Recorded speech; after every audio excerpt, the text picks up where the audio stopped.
HDP, HDK ve DBP'nin desteklediği LGBT paneli iptal oldu.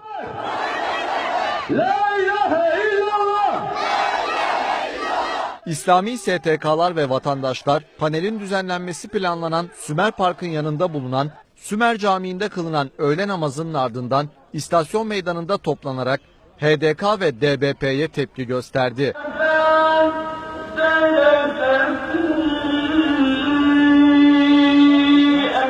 Toplanan kalabalık tekbirler getirerek düzenlenmesi planlanan panele lanet okudu. Kürt halkı Müslüman bir halktır. Kürt halkın geleneğiyle, Kürt halkının örfüyle, Kürt halkının dine olan hassasiyetine alakalı kimsenin bir oyun oynamasına müsaade biz etmeyeceğiz. Biz Müslüman Kürtüz ve biz bunların Kürtlüğünü de kabul etmiyoruz. Alsınlar eşcinsellerini, gitsinler Avrupa ülkelerine. İsveç'e gitsinler, İsviçre'ye gitsinler, Almanya'ya gitsinler, Hollanda'ya gitsinler. Ama bu topraklarda bunu bilsinler. Konuyla ilgili Uzay Haber ekibine konuşan vatandaşlardan da tepki geldi.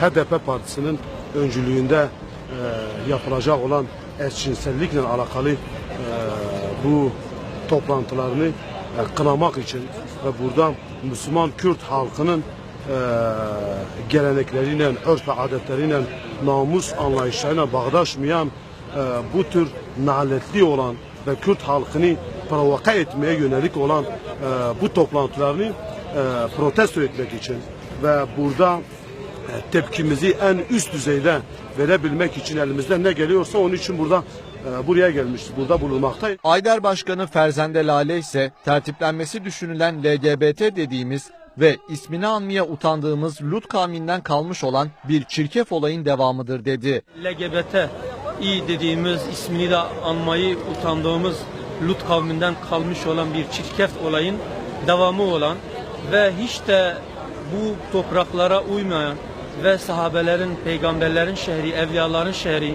Şeyh Saidlerin, Bediüzzamanların,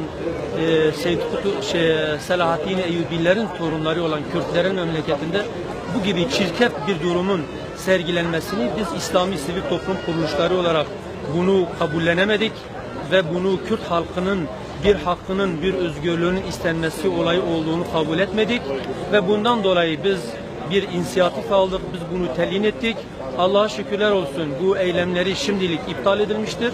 Bizler de burada Diyarbakır halkına, bütün Müslümanlara, İslam alemine şunu bildirmeye, mesaj vermeye çalışacağız. Burası sahabeler ve peygamberlerin memleketidir. Burası evliyaların diyarıdır. Tabii ki Kürtlerin hak ve özgürlüklerini savunacak şekilde ama dini vazifelerimizden ödün vermeden çalışmalarımızın olacağını ve bu millet Müslümandır, Müslüman kalacaktır. Bu yüzden biz bugünkü etkinliğimizi burada bu amaçla yapıyoruz. İnşallah bir daha bu gibi çirkef eylemler burada olmaz.